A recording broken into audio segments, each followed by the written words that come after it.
Halloween costume you're wearing. Palestine! They don't support Canada, and as far as I'm concerned, if you don't support Canada, you're not proud to be Canadian, get out. Leave. Go back to where you came from. I'm a member of the media, so I can be on a public... You're here trying to provoke us. Why don't you just walk away? Oh, sir, can you tell me what's going on here? Stay back. Huh? Stay back. Please don't touch me. Stay back. When Justin Trudeau leaves this office, things are going to change. And we need to see change today. Out of my face. Don't touch the mic. Put that mic out of my face. Don't touch You it. put that mic in my face. Get that mic out of my face. That mic in my why face. don't you hit it Stop again? putting that mic in my face. Why? Because I want to keep the peace here. Why don't you uphold your oath, officer? I'm practicing journalism on a public street. Cooler minds can sit down and work this thing out that's been around for so long. I hope to God, God help us, Am Yisrael Chai, that everyone sit down and work this out. It'll take a couple of generations because hate doesn't disappear overnight.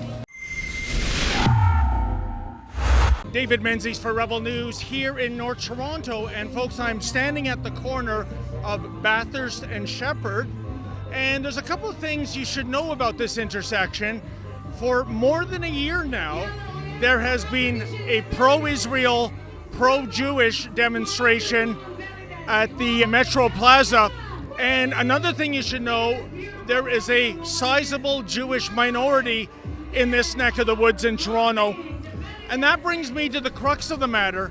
In the department of how low can you go, well, when it comes to the pro-Hamas crowd, they have invaded this area. They came here last weekend, and they're back again this weekend. Now, there are thousands of intersections where the Hamas holes can assemble, but no, they want to come here.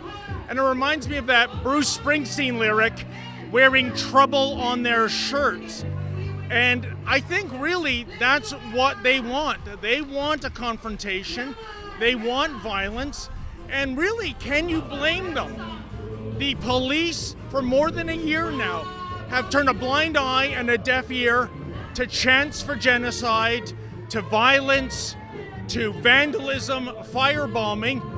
And it's inexplicable. In fact, they've gone one step further, haven't they? On cold days, the Toronto Police Service rank and file reimagine themselves as Uber Eats drivers delivering coffee and Timbits to the thugs here. In terms of a response to what occurred here last Sunday, the Jewish community has come out en masse. They're on the other side of the street.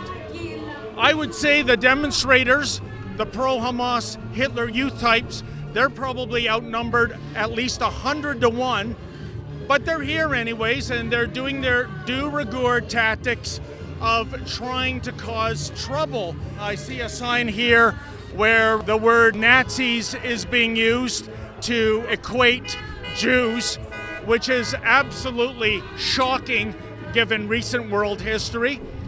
And again, folks, it's all about pushing the envelope. They know that the police are super hesitant to charge them.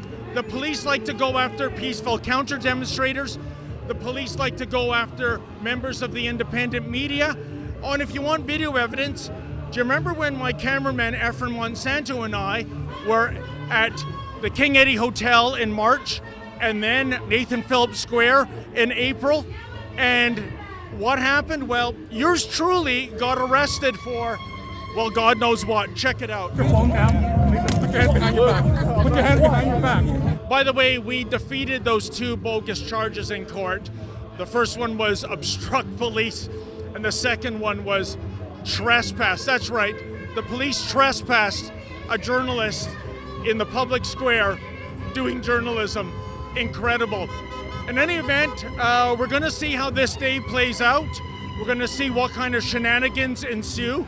There is a considerable police presence. Anyways, we're going to see how this plays out today. And I can tell you, as per usual, there are some things you notice about the two dueling demonstrations. The pro-Israel camp, they do not chant for genocide or death. The pro-Israel camp has Canadian flags on their sign. You won't see one single Canadian flag here. for who knows why. And also, you will see so many people, like this gentleman in front of me, who has completely concealed his identity. Now, why would that be? In any event, let's wade into the mob and try to make sense of it all.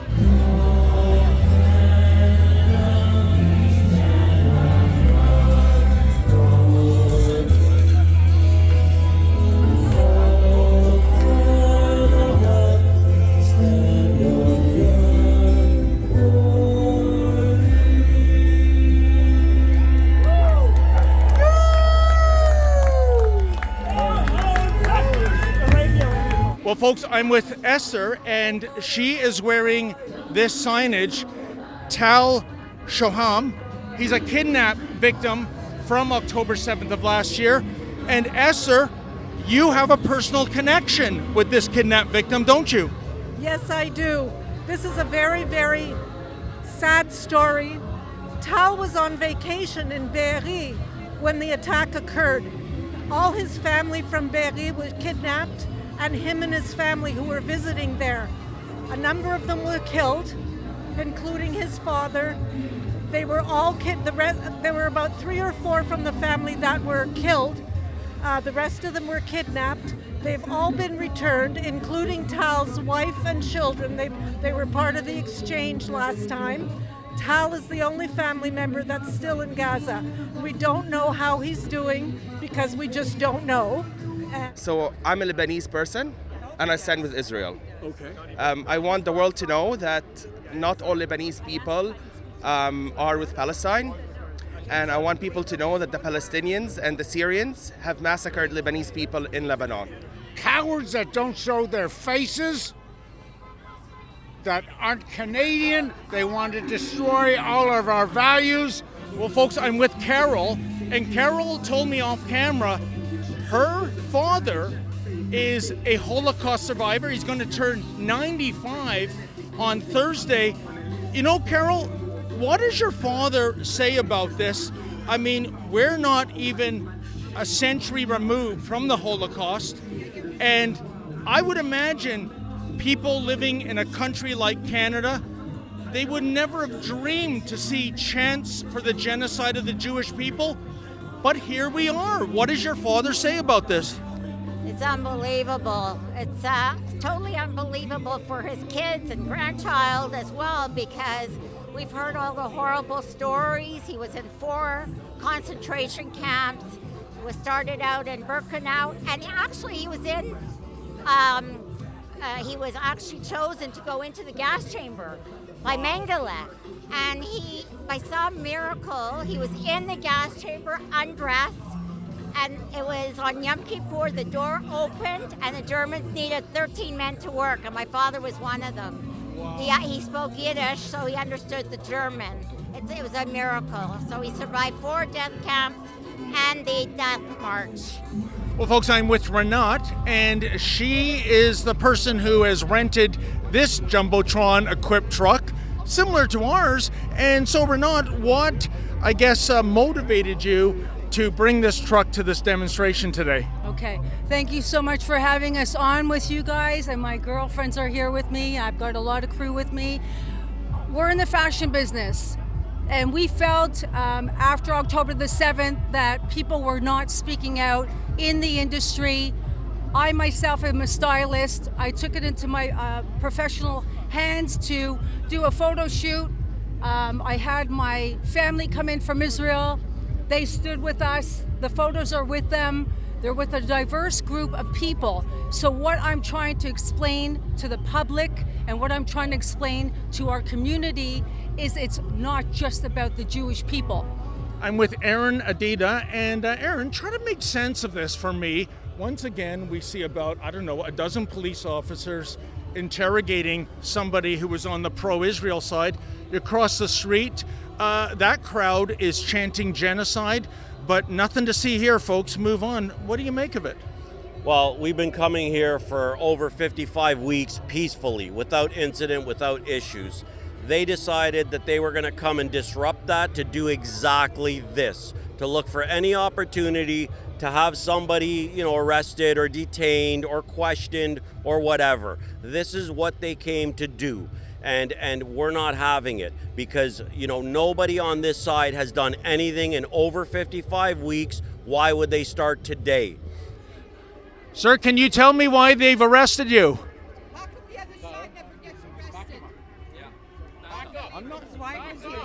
See, I'm not in the way of the police car, officer. Then move back. Well, I am back. Can you tell me why he's being arrested? Are you the man under arrest? No, I can't. No? Okay. Lawyer? No? Okay, no, I can't. Okay. Well, that's very helpful.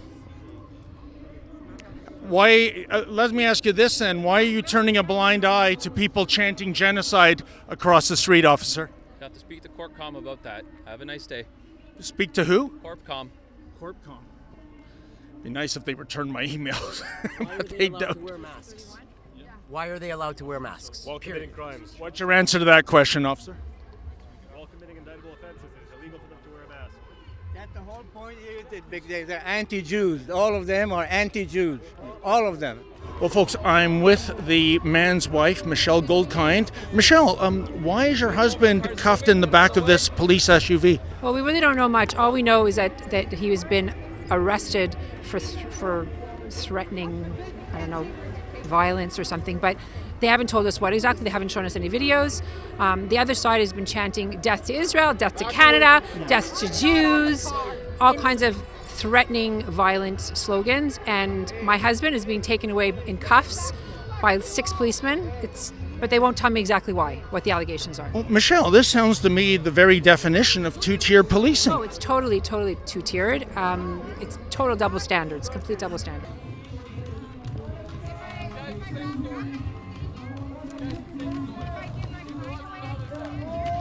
Why is that, sir? Why do you want me on the other side? Because they're keeping us separated. Okay? But I don't have a dog in the hunt. I'm just covering the news. That's what the police is doing. That's what the police is doing. So, do you advise the police, sir?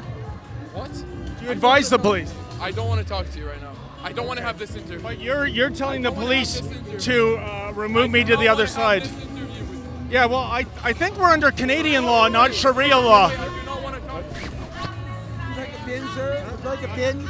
No, thank you. Yeah, grab a pin. Show your support for Palestine. What's that? Show your support for Palestine, sir. Do you have a Remembrance Day poppy? Support for Palestine, Why sir. would I do that? Because you're a human being and you have humanity inside you. Okay. You don't condone killing and murder. Do you have any poppies there? I'd like to buy a poppy. Here, this is a good one for you. Jews against genocide. No, I'm first of all, I'm not Jewish, so. Poppy Day is November 11th, sir. Okay, you're too then. soon. Okay, then. You don't even know when it is. Well, I see. Will you be wearing a poppy on Remembrance Day? I always go to City Hall. I go to City Hall. Yeah, okay then. I'm here to protect you. That's okay. They're trying to look it up. Hey, someone's hitting you with that stick. Oh, I'm used to it. So. Careful, okay? Careful. Hi, sir. Why have you disguised yourself? No, I don't know. You don't know? I said be careful. I didn't say free Palestine. I said be careful. Free Palestine! Is this a Halloween costume you're wearing? Palestine! I think you're 4 days early. Free Palestine! Can you say anything other than that? Free Palestine! Stop and go on the other side. Palestine! Leave us alone. I'm on a public street, sir. The police ask everybody to be on different sides. I'm a member of the media, so I can be on a public. You're here trying to provoke us. Why don't you just walk away? Just don't talk to us. Don't talk to us. You walk away. You speak for everybody here? No one here wants to talk to you. No one here wants to talk to you. I thought we were under Canadian law, not Sharia law. Canadian law. That's the Canadian law. The police officers are asking everybody to be separated. They haven't asked me, sir. Well, not yet. Not yet. But get that mic out of my face. Just walk away. No, I'm standing on my ground. Get that mic out of my face. Don't touch the mic. Put that mic out of my face. Don't touch it. You put that mic in my face. Get that mic out of my face. Hey.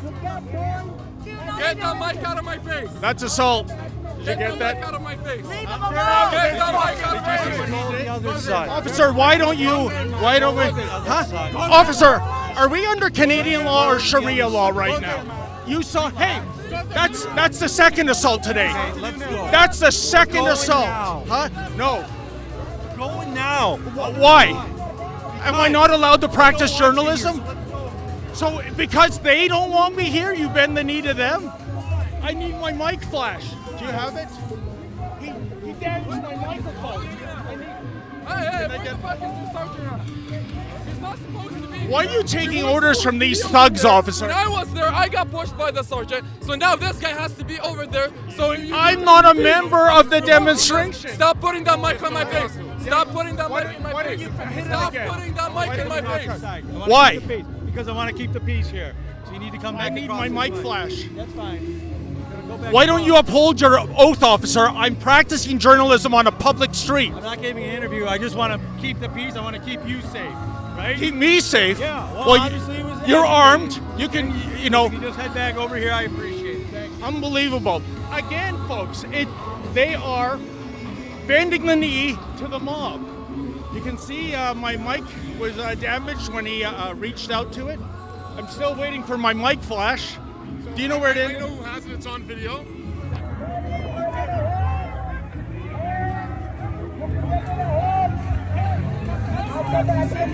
So, folks, to prove the point of two-tier policing, we were once again assaulted.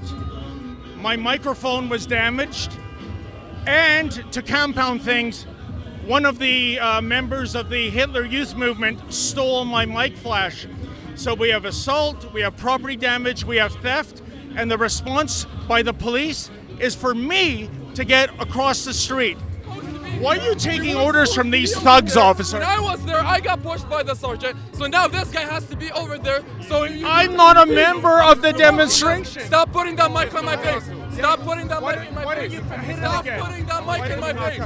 Why? Because I want to keep the peace here. I'm in a public place right there. I'm practicing public journalism in the public interest. But clearly, the city of my birth, in the Dominion of Canada, we are under Sharia law, not Canadian law anymore. We've got the members of the Toronto Police Service acting like the Gestapo in some Islamic republic. The rally that's going on is in solidarity, but the protest behind us on the other side is about hate, and we need to stop hate. We need to stop anti-Semitism in the city of Toronto. The mayor has to do something, the government has to do something, and our people have to stand up for our rights. Media and the leftist universities have been hijacked by the leftists, and we need to take back civil society and the ability to think clearly and critically and know what is evil and what is good and justice. Rebel News is on the forefront of doing that, and many other media that are similar to Rebel. I support you 100%. I really think that the people across the street are made up of all kinds of people from all kinds of backgrounds. And there are those amongst those demonstrators who know what we're going through, but they've been so brainwashed that they don't understand and they don't get it. But I thoroughly believe that there are people on quote the other side that want peace with us, that would die. They would love it. You know, it's a matter of talking. It's a matter of sitting down and talking, because they're being led by some, I don't know, people who they're worse than animals, you know, and that's what they see all the time. They can't help but puppet it. But cooler minds can sit down and work this thing out that's been around for so long. I hope to God help us, Am Yisrael Chai, that everyone sit down and work this out. It'll take a couple of generations, because hate doesn't disappear overnight. It'll take generations, but we have to start somewhere. They came for confrontation. They come for violence. the pro-Hamas crowd are chanting genocide from the river to the sea, all their rhetoric, all their BS, and at the end of the day, we know who they are, we know exactly why they're here, and unfortunately, the police, I guess, are trying to do the best they can, but they should not have allowed them to come at all. They should not be here whatsoever. What do you have to say, if you had the ear of Mayor Olivia Chow, of Police Chief Myron Demkew, what would you tell them? Where were you on October 7th to memorialize the 1,200 Jews, including Canadians, that were killed? Why is it you're able to show up for a Halloween costume party for kids, but you can't show up to support the Jewish people of Canada? Canada has lost its senses. We had COVID, and now we have a mental disease called anti-Semitism. And the bottom line is it's not fashionable to be anti-Semitic. Just want to thank Rebel News and all that you do for us. We really need a voice against all of these disgusting monsters who have nothing better to do than to make a country better. We're only 2% of the world population. It's unbelievable. Thank you for all the work that you do for us.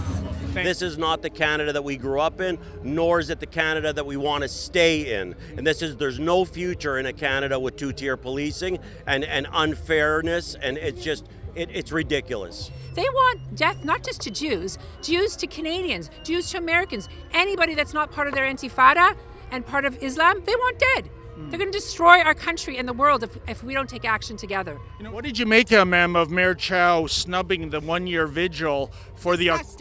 Disgusting. Absolutely disgusting. How does this play out? How long is this going to go on for? And how long are our politicians and our police force going to tolerate this? When Justin Trudeau leaves this office, things are going to change. And we need to see change today. And change is coming soon. They don't support Canada, and as far as I'm concerned, if you don't support Canada, you're not proud to be Canadian, get out, leave, go back to where you came from. They're stepping on Israeli flags, they're burning Canadian flags, they're burning American flags. Like, how disrespectful is that? If you live in this country, be proud to be Canadian. We have lots of flags, Canadian flags, not just Israeli flags, and American flags as well, because we are peace-loving people. And really, the reality is, they've covered their faces, we don't know who they are, and we have our faces exposed. We are exposed. We're saying to you, we are living here in Toronto.